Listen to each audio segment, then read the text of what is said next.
alam niyo na. Ito ang ating kapartner dyan. Plastic wood. Yan.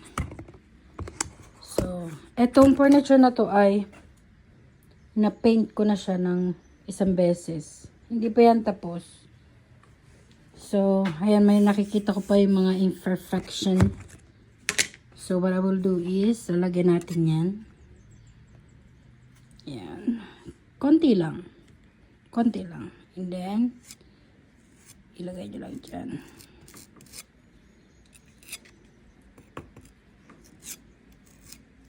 And, let it dry. Ito ay, malalaman nyo kapag, madali lang to ma-dry kasi nagta-turn siya into white.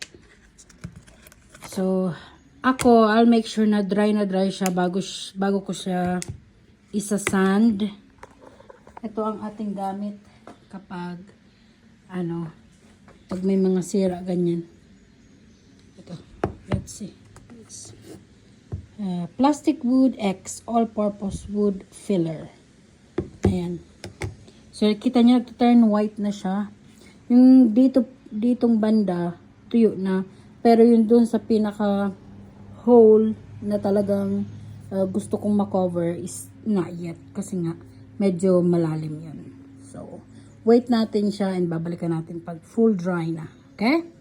And ito, meron din akong nakitang line dito. So, what we'll do,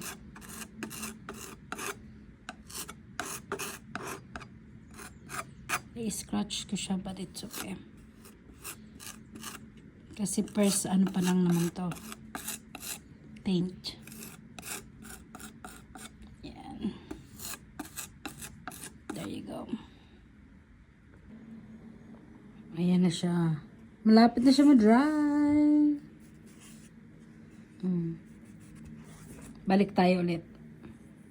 So, dry na siya, mga sis. Kasi kapag hindi dry, pink siya, di ba? Naalala nyo? Pink siya nung in-apply ko. Now, white na. So, it means dry na siya. So, ito, sa sanding natin.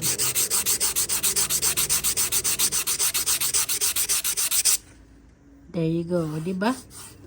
And, makakapa nyo naman kapag pantay na siya.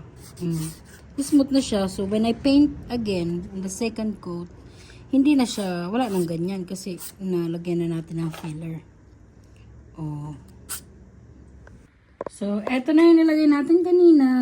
Dry na siya. So, it's time para isend.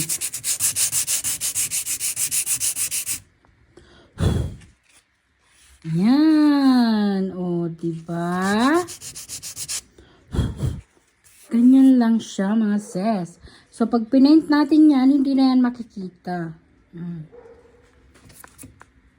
Ganyan.